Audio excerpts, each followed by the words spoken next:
Myths and Legends by T.W. Rolleston. Chapter 2, The Religion of the Celts. The 5 factors in ancient Celtic culture. To sum up, the conclusions indicated, we can, I think, distinguish 5 distinct characters in the religious and intellectual culture of Celtic lands as we find them prior to the influx of classical or of Christian influences. First, we have before us a mass of popular superstitions and of magical observances, including human sacrifice, which we have a varying opinion of what the experience of such things are. Some people say it's not all that to kill people. Some people say it's unique. But is it right? Is, probably the better thing to consider, or or maybe what are the consequences for you if you do that, or other people,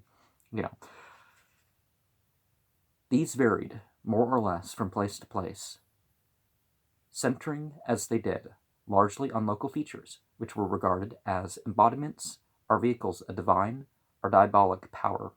Secondly, there was certainly in existence a thoughtful and philosophic creed, having as its central object to worship the sun as an embodiment of divine power and constancy, and as its central doctrine the immortality of the soul. Well, certain beliefs can be derived by watching the sun, but observance of the heavenly bodies didn't always mean that people worship them. Thirdly, there was a worship of personified deities, Asus, Dutatus, Lu, and others, conceived as representing natural forces or as guardians of social laws. Fourthly, the Romans were deeply impressed with the existence among the Druids of a body of teaching of a quasi-scientific nature about natural phenomena and the constitution of the universe, of the details of which we unfortunately know practically nothing. Lastly, we have to note the prevalence of a sacerdotal organization which administered the whole system of religious and of secular learning and literature, which carefully confirmed this learning to a privileged caste, and which, by virtue of its intellectual supremacy, of the atmosphere of religious awe with which it was surrounded, became the sovereign power, social, political, and religious, in every Celtic country. And even the Bible kind of indicates this. Paul kind of changed things a bit. The Ha-Kohanim changed things a little bit. But certainly in the various portions of the Bible, we see this doctrine that this, rather than them controlling the access, it was open to everybody. That's how it was supposed to be. But the stereotype of Abrahamic faith is not there. I've spoken of these elements as distinct as we can, indeed, distinguish them in thought, but in practice they were inexorably entwined, and the Druidic organization pervaded and ordered all.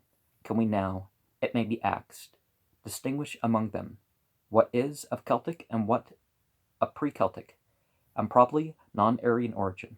This is a more difficult task, yet looking at all the analogies and probabilities, I think we shall not be far wrong at assigning to the megalithic people the special doctrines, the ritual, and the sacerdotal organization of Druidism, and of the Celtic element personified deities, with the zest for learning and for speculation, while the popular superstitions were merely the local form assumed by conceptions as widespread as the human race. The Fili are professional poets, must be remembered, were a branch of the Druidic order. Now, let it be said that when you're looking at my channel and I'm saying some sort of poem, Whether my medium is the tarot, runes, petroglyphs, something else. Am I saying, oh, this is the message the spirits are giving me because I'm using an oracle or something like that? No, I'm not saying that. Am I predicting the future, making any other particular claims for the unseen just because I write a poem? Well, I am talking spiritually. So that's what I'm doing. But I'm not claiming to be a Sybil or a Cassandra in doing such. I'm just, someone who can say stuff, can use symbolism. Now, the personification of the functions that you mention in worship. Now, you can mention functions in terms of quality of the divine, but do we have to personify or otherwise limit the divine when we do so? No. But people certainly have their choice for that.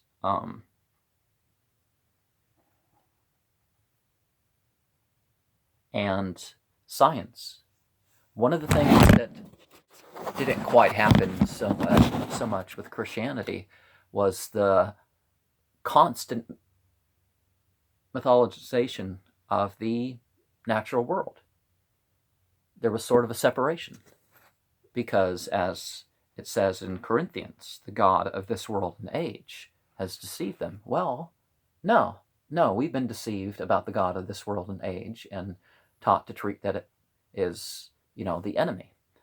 But this world and this era is certainly what we have to live in, and we have to live in by those terms. And why can't the God that created not step away and involve itself in that way? Okay.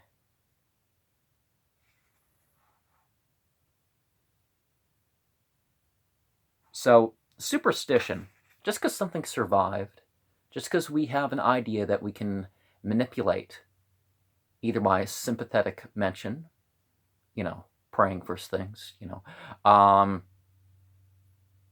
change our consciousness, to want something for the world. Again, it doesn't have to mean, ooh, this is magic versus this isn't magic. That's a basis of religion. Thank you very much. And reasoning out things. Again, the New Testament ends up, the Paul side, of course, ends up condemning philosophy. Yet, if we look at the New Testament, what do we find?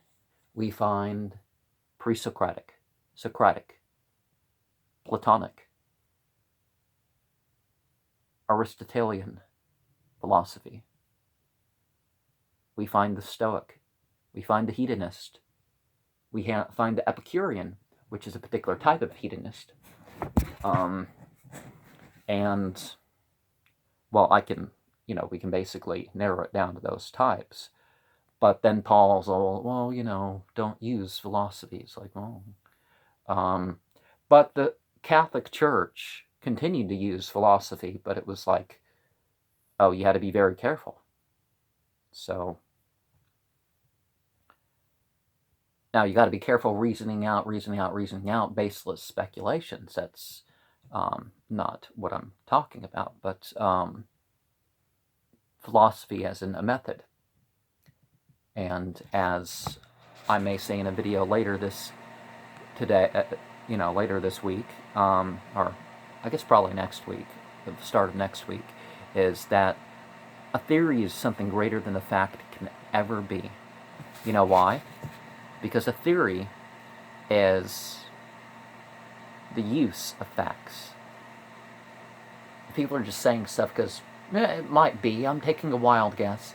Maybe it could be a hypothesis, because maybe it's based on something, but it's not based on the facts to date, so therefore somebody's completely ignorant about a subject and they're just saying, well, I have a theory. It's like, it doesn't work that way. So the term has been tainted. And theories are established. It can't be a theory unless it is established. Now, there can be conflicting theories, but it's established in one way or another.